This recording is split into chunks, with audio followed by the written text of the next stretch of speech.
ஆதி பாரதி சீரியல்ல துரை உயிரோட இருக்காரு. அவருக்கு மருத்துவர் வைத்தியம் பார்த்துட்டு இருக்காங்க. குறை நடிகை தான் இருக்கு. கடைசி நிமிஷம் வரைக்கும் வைத்தியம் பார்க்கலான்னு முயற்சி பண்றாங்க. அப்ப ஏன் நீங்க வைத்தியம் பாக்குறீங்கன்னு அந்த பொண்ணு கேட்கும்போது இவருக்கு ஆயில் கெட்டின்னு சோழி சொல்லுதுங்கிறாங்க. தப்பிச்சு வருவாருன்னு தான் சோழி சொல்லுது. அதனால இவங்களை கடைசி நிமிஷம் வரைக்கும் நம்ம பார்க்க வேண்டியது மருத்துவரோட கடமைன்னு சொல்லி அந்த மருத்துவர் துரைக்கு ட்ரீட்மெண்ட் கொடுத்துட்டு இருக்காங்க. அப்ப அந்த அம்மா சொல்றாங்க, இவர் இவ்வளவு நாள் ஆகியும் இன்னும் கண் முழிக்கல, ஆனா உயிர் தப்பிப்பாராங்கிறது சந்தேகமா இருக்கு. இந்த சந்தேகத்தோட ஏன் இவ்வளவு ட்ரீட்மெண்ட் கொடுக்கணும், விட்டுலான்னு சொல்றாங்க. அப்படி விட முடியாதுமா, இது என்னோட தொழில். இவருக்கு உயிர் மூச்சு கடைசி நிமிஷம் இருக்க வரைக்கும் வைத்தியத்தை பார்த்தே ஆகணும், கைவிடக்கூடாதுன்னு வைத்தியர் சொல்றாங்க. அப்போ அந்த பொண்ணு பாரதியோட போட்டோவை எடுத்து, ஆமா இந்த போட்டோ யாரோடது, எதுக்காக இவங்க போட்டோவை நீங்க வச்சிருக்கீங்கன்னு கேட்குறாங்க. அப்போ அந்த வைத்தியர் சொல்றாங்க, இதை பாருமா, நீ தேவையில்லாத கேள்வியெல்லாம் கேட்காத, உன் வேலை என்னமோ நான் அதை மட்டும் போய் பாருன்னு சொல்லி அனுப்பி வைக்கிறாங்க. அப்போ பாரதியோட போட்டோவை வாங்கி வைத்தியர் பார்த்துக்கிட்டே இருக்காங்க. ஒருவேளை அந்த வைத்தியர் பாரதியோட அப்பாவா இருக்க நிறைய சான்ஸ் இருக்கு. மித்ரா வீட்டில் லண்டன் பாட்டி யோசிச்சுட்டே இருக்காங்க. அங்கே பவானி மித்ரா எல்லாரும் வந்து, என்ன பாட்டி ஏன் இப்படி யோசிச்சுட்டே இருக்கீங்க, என்னாச்சு, உடம்பு சரியில்லையாங்கிறாங்க. அதெல்லாம் ஒன்றும் இல்லைம்மா, மித்ராவோட கல்யாணம் எப்போ பார்த்தாலும் தடைப்பட்டு போயிட்டே இருக்குதே, அதை தான் நான் யோசிச்சுட்டே இருக்கேன். இப்படியே போயிட்டுருக்கு. நானும் இவ்வளோ நாள் ஆச்சு வந்து இவளோட கல்யாணத்தை நல்லபடியாக நடத்தி பார்க்கலான்னு நினைக்கிறேன். அது முடியாமல் போச்சேன்னு எனக்கு மனசுக்கு கஷ்டமாக இருக்குதுங்கிறாங்க லண்டன் பாட்டி. நிச்சயதார்த்தம் நின்று போச்சேன்னு மனசு பாடாப்படுது. சரி, அதுக்கு தான் எல்லாத்துக்கும் சேர்த்து நான் ஒரு முடிவு எடுத்திருக்கேன்னு லண்டன் பாட்டி சொல்கிறாங்க. என்ன பாட்டி, என்ன முடிவு எடுத்திருக்கீங்க சொல்லுங்கன்னு கேட்குறாங்க பவானி. அப்போ பாட்டி ஒரு விஷயத்த சொல்றாங்க. அதை கேட்ட பவானி, ஏகாம்பரம், மித்ரா எல்லாருமே சந்தோஷப்படுறாங்க. பாட்டி நீங்க சொல்றது சரிதான், அதுக்கான வேலையை நாங்க இப்பவே பாக்குறோம்னு சொல்லிட்டு பவானியும் ஏகாம்பரமும் நாங்க போயிட்டு வரோம்னு கிளம்புறாங்க. பாரதி லேப்டாப்ல அவங்க ரூம்ல ஏதோ வேலை பார்த்துட்டு இருக்காங்க. அங்க தமிழும் ஆதித்யாவும் வந்துட்டு, அம்மா உங்ககிட்ட ஒரு முக்கியமான விஷயம் பேசணுங்கிறாங்க. என்னப்பா, என்ன முக்கியமான விஷயம், அதை விட முக்கியமா நான் ஒரு வேலை பார்த்துட்டு இருக்கேங்கிறாங்க.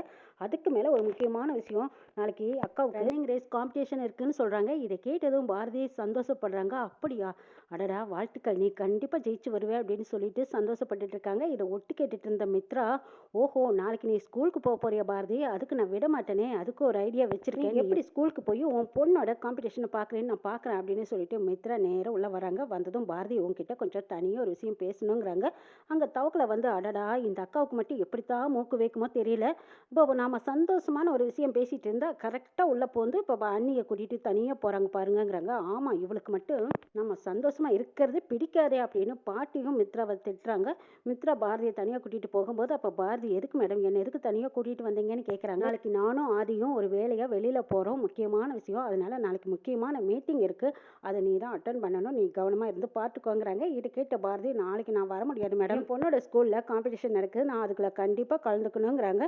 அப்படியெல்லாம் சொல்ல முடியாது, என்ன பாரதி கை நீட்டி சம்பளம் வாங்குறேன், நான் சொன்னால் எதிர்த்து பேசுறியான்னு மித்ரா கேட்கும்போது, அப்போ பாரதி சொல்கிறாங்க, நீங்கள் என்ன சொன்னாலும் சரி மேடம், ஆனால் நாளைக்கு மட்டும் என்னால் ஆஃபீஸ்க்கு வரவே முடியாதுன்னு உறுதியாக சொல்லிட்டு இருக்கும்போது அங்கே ஆதி வராங்க. ஆமாம், பாரதி வர முடியாது, பாரதி லீவ் போடுறதும் வரதும் அது அவங்களோட இஷ்டம், நாளைக்கு அவங்க பொண்ணோட காம்படிஷன் இருக்குன்னு சொல்கிறாங்க. இது தெரிஞ்சு நீ அவங்கள கண்டிப்பாக ஆஃபீஸ்க்கு வரணும்னு சொல்கிறிய மித்ரா, இது நாகரிகமாக இல்லை அப்படின்னு சொல்லி ஆதி திட்டுறாங்க. அப்போ மித்ரா நினைக்கிறாங்க, எப்போ பார்த்தாலும் ஆதி பாரதிக்கு சப்போர்ட் பண்ணவே வந்து நிற்கிறாரு, நம்ம ஏதாவது பேசணும்னு நினச்சாலும் அப்போ அந்த இடத்துல ஆதி வந்து களைச்சி விட்டுறாரு. சே, இப்படியே போனால் என்ன செய்கிறது அப்படின்னு மித்ரா நினச்சிட்டு அப்படியே ஆதிக்கும் பாரதிக்கும் நல்லவங்க மாதிரி மாற்றி பேசுகிறாங்க. ஆமாம்மா சரி பாரதி, தமிழுக்கு ஸ்கூலில் காம்படிஷன் இருக்கிற விஷயம் எனக்கு முதல்லயே தெரிஞ்சிருந்தா நான் ஏற்கனவே மேனேஜரை வச்சு ஏதாவது ஒன்று பண்ணியிருப்பேன், நீங்கள் சொல்லாமல் விட்டுட்டீங்களே பாரதின்னு நடிக்கிறாங்க. ஆதி தமிழை தன் பொண்ணா தத்தெடுத்திருக்காரு, அப்போ அதில் அவருக்கு இருக்கிற உரிமை எனக்கும் இருக்கு இல்லையா, அப்போ நாளைக்கு காம்படிஷனில் நானும் கலந்துக்கிறேங்கிறாங்க மித்ரா. இனிமேலாவது புரிஞ்சுக்கிட்டு பேசு, டக்குன்னு நீயா முடிவெடுக்காது, இப்போ விஷயம் தெரிஞ்சதும் நீயா அந்த காம்படிஷன் பார்க்கணுன்னு ரொம்ப ஆர்வமாக இருக்க பாரு, சரி தெளிவாக பேசு, தெளிவாக இருன்னு சொல்லிட்டு போகிறாங்க. அது பாரதி மித்ராவை பார்த்து, உன்னோட நடிப்பு திறமையை பார்த்து நானே அசந்து போயிட்டேன், இப்போ நடிப்புக்காக நிறைய பேர் வாய்ப்பு தேடிட்டு இருக்காங்க, நீ கூட ஒரு ஸ்கூல் ஆரம்பிச்சின்னு வச்சுக்கோ, கை நிறைய சம்பாதிக்கலாம்,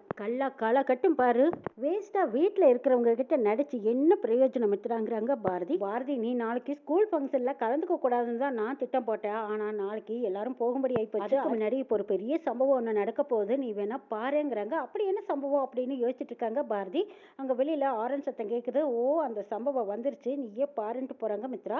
வச்சிருக்கேன்டி கச்சேரின்னு சொல்லிட்டு மித்ரா வெளியில் வராங்க. அங்கே பார்த்தா பவானி ஏகாம்பரம் இன்விடேஷனோட வராங்க. இன்னும் கொஞ்சம் நேரத்தில் புரோகிதர் வந்துருவாங்கன்னு சொல்லிக்கிட்டு வராங்க. அப்போ ஆதி வந்தது, எதுக்கு புரோகிதர்னு கேட்குறாங்க. ஆதி, பத்திரிகை நாள் குறிச்சாச்சு, பத்திரிக்கையும் அடிச்சாச்சு, புரோகிதர் வந்தாருன்னா அவர் வாசிச்சாருன்னா சரியா இருக்குங்கிறாங்க பவானி. பவானி சொல்றதை கேட்டுட்டு இருந்த ஆதி. என்ன சித்தி பத்திரிக்கை வரைக்கும் போயிருக்கீங்க, என்கிட்ட ஒரு வார்த்தை கூட சொல்லலையான்னு கேட்குறாங்க ஆதி. மாப்பிள்ள இதுக்கு நான் உங்களுக்கு பதில் சொல்கிறேன். அன்னைக்கே நிச்சயதார்த்தம் தடவட்டு போயிடுச்சு. இதோட எத்தனை மட்டும் நிச்சயதார்த்தம் ஆரம்பிச்சு நின்று போச்சு. அதனால எனக்கு வருத்தமாக இருந்தது. இன்னும் 10 நாளில் இருக்கிற முகூர்த்தத்திலேயே சீக்கிரமாக நிச்சயதார்த்தமும் கல்யாணமும் வச்சிடலான்னு நானே முடிவு பண்ணிட்டேன். அதனால தான் பத்திரிக்கை அடிச்சுட்டு வர சொன்னேன்னு சொல்கிறாங்க பாட்டி. ஆதி பாரதி முதற்கொண்டு எல்லாரும் பேசாமல் அமைதியாக நிற்கிறாங்க. இன்னும் 10 நாளையில் உங்களுக்கும் மித்ராவுக்கும் கல்யாணம்னு முடிவு சொல்லிடுறாங்க. மித்ரா பவானி கிட்ட பத்திரிக்கையை வாங்கி பாரதியை படிக்க சொல்கிறாங்க. பாரதி இருடி மகளை உன்னை அசிங்கப்படுத்துகிறோம் பாருன்னு நினச்சிட்டு பாரதி அந்த எழுத்துக்களை எல்லாம் தப்பு தப்பாக படிக்கிறாங்க. ஆதி பேரை அழகாக சொல்கிறாங்க, மித்ரா பேரை மூதேவின்னு சொல்கிறாங்க. இதை கேட்டு அங்கே இருந்த சில பேர் சிரிக்கிறாங்க, சில பேர் ஆச்சரியமாக என்னது இவ இப்படி படிக்கிறாளே, பத்திரிக்கையை வாசிக்கிறது இப்படியே வாசிப்பாங்க அப்படின்னு வெறுப்பாக பார்க்குறாங்க. இதுக்கெல்லாம் அஞ்சாத பாரதி அப்படித்தான் படிப்பேங்கிற மாதிரி படிச்சுட்டே போகிறாங்க. கல்யாணம் பிப்ரவரி 31ங்கிறாங்க. அப்போ மித்ரா அதை கவனிச்சு என்னது 31ஆம் ஏடி பிப்ரவரியில் 31ஆம் எங்கடி இருக்குங்கிறாங்க. அதான் நடக்காத கல்யாணத்துக்கு இல்லாத தேதியை சொல்றேங்கிறாங்க பாரதி. பாரதி கேலிங் கிண்டலுமா படிக்கிறத பார்த்து ஆதி எனக்கும் மித்ராவுக்கும் கல்யாணம் நடக்க கூடாதுங்கிறக்காகத்தானே நீங்க இப்படி படிக்கிறீங்கன்னு எனக்கு தெரிஞ்சு போச்சுன்னு ஆதி பாரதியை பார்க்க. பாரதி விளையாட்டு போல படிச்சுட்டு இருக்கும்போது பவானி சொல்றாங்க, ஒழுங்கா படி, பத்திரிக்கையில என்ன இருக்குதோ அதை மட்டும் படின்னு சொல்றாங்க. சாரி மேடம், சரி கரெக்டா படிக்கிறேன்னு சொல்லிட்டு பாரதி அந்த பத்திரிக்கையை 2 லைன் வாசிச்சுட்டு மறுபடியும் அதை தவறு விடுறாங்க. தவறு விட்டதுக்கு அப்புறம் ஐயோ என்னது கல்யாண பத்திரிக்கை இப்படி தவறு விடுறாளே அப்படின்னு அபசகுணமா நினைக்கிறாங்க. ஆமா தாயே, நீ ஒன்னும் பத்திரிக்கையை படிக்க வேண்டாம், என்கிட்டயே கொடுன்னு மித்ரா கேட்குறாங்க. இல்லை மேடம் நான் சரியாக படிக்கிறேங்கிறாங்க. அதெல்லாம் ஒன்றும் தேவையில்லை கூட அப்படின்னு மித்ரா பத்திரிக்கை பிடுங்குறாங்க. அப்போ புரோகிதர் உள்ள வர்றாங்க. வாங்க சாமி, உங்களுக்காகத்தான் நாங்கள் எல்லாரும் வெயிட் பண்ணிட்டு இருக்கோம்னு சொல்கிறாங்க. சரி பத்திரிக்கை வந்துருச்சான்னு கேட்குறாங்க. வந்துருச்சு, இந்தாங்க நீங்களே வாங்க படிங்கன்னு சொல்லி அந்த புரோகிதர்கிட்ட பத்திரிக்கையை கொடுக்குறாங்க. பத்திரிக்கையை வாங்கி முழுசாக படித்து முடிக்கிறாங்க. இதை கேட்ட லண்டன் பாட்டி, நீங்கள் படித்ததுக்கப்புறம் எங்களுக்கு ரொம்பவே மனசுக்கு திருப்தியாக இருக்குன்னு சொல்கிறாங்க. அப்போ அந்த புரோகிதர் பத்திரிக்கையை இதை கொண்டு போய் சாமி கிட்ட வைங்கன்னு சொல்லி கொடுக்குறாங்க. அப்போ பூஜை அறையில் மித்ரா தான் அந்த பத்திரிக்கையை கொண்டு போய் சாமிக்கு முன்னாடி வச்சுட்டு வராங்க. பவானியும் ஏகாம்பரமும் லண்டன் பாட்டி கிட்ட சொல்றாங்க, உங்கனால தான் எங்க பையனோட கல்யாணம் இவ்வளவு சீக்கிரமா நடக்க போகுதுங்கிறாங்க. அம்மாடி பவானி, நன்றி எல்லாம் சொல்லி என்னை வேற ஆளா பார்க்காதீங்க. இது நம்ம வீட்டு கல்யாணம், இன்னும் 10 நாள் தான் இருக்கு. ஆளுக்கு ஒரு வேலையை இழுத்து போட்டு செஞ்சா தான் 10 நாட்குள்ள கல்யாண வேலைகள் எல்லாம் படப்படன்னு செஞ்சு முடிக்க முடியுங்கிறாங்க பாட்டி. பத்திரிக்கை வந்ததுமே நீங்கள் உங்கள் சொந்தக்காரருக்கு கொடுத்துருங்க, நாங்களும் எங்கள் சொந்தக்காரருக்கு கொடுக்க ஆரம்பிச்சிடுறோங்கிறாங்க பாட்டி. சரி பாட்டி, நீங்கள் நினச்ச மாதிரி எல்லாம் நல்லபடியாக தடுபடலாம் நடத்திடலாங்கிறாங்க பவானி. பாட்டி சொல்லிட்டு நான் போய் ரெஸ்ட் எடுக்கிறேன்ட்டு போகிறாங்க. அங்கே பாரதிக்கும் சரின்ட்டு அவங்க ரூமுக்கு போகையில் மித்ரா கூப்பிட்டு, என்ன பாரதி, கல்யாணம் தடுபடலாம் நடக்க போகுது. நீ நினச்சாலும் இந்த கல்யாணம் எக்காண்டு கொண்டு நிற்காது, எல்லாம் நல்லபடியாக நடக்கத்தான் போகுது பாரு. குறித்த தேதியில் இன்னும் 10 நாளுக்குள்ளே எங்கள் கல்யாணம் நடக்க போகுது. நீயும் வந்து வயிறார சாப்பிட்டு எங்களை வாழ்த்திட்டு போங்கிறாங்க. இது கேட்ட பவானி, ஆமாம்மா பாரதியுமே ஒன்றுக்கும் தங்கருக்கும் உனக்கு எங்கேயும் இடம் கிடையாது. ஆதிக்கும் மித்ராவுக்கும் கல்யாணம் நடந்து முடிஞ்சா உன் குழந்தைகளை கூட்டிக்கிட்டு நீ தெருவில் தான் போகணுங்கிறாங்க பவானி. உங்கள் எல்லாத்துக்கும் ஒன்று சொல்லிக்கிறேன், நல்லா கேட்டுக்கோங்க. இந்த பாரதி இருக்க வரைக்கும் இந்த கல்யாணம் நடக்காது. தேவையில்லாமல் பகல் கனவு காணாதீங்கன்னு சொல்கிறாங்க பாரதி. ஓஹோ, பகல் கனவு பழிக்குமா பழிக்காதா, நடக்குமா நடக்காதுங்கிறத நாங்கள் சொல்லணுங்கிறாங்க பவானி. நல்லா கேட்டுக்கோ பாரதி, புருஷனை இழந்து தனி மரமாக உன் பிள்ளைங்களோட நீ கஷ்டப்படத்தான் போகிற, அதையும் நாங்கள் பார்க்கத்தான் போகிறோன்னு சொல்கிறாங்க பவானி. அப்போ தான் குழந்தைங்க 2 பேரும் பூஜை ரூமுக்கு போகிறாங்க. அங்கே இருக்கிற பத்திரிக்கையை எடுத்துகிட்டு போய் அதை நெருப்பு வச்சு கொளுத்திடுறாங்க. அப்படியே பத்திரிக்கை சாம்பலாக போயிடுது. இதை பார்த்த மித்ரா பவானி எல்லாரும் அதிர்ச்சி அடைகிறாங்க.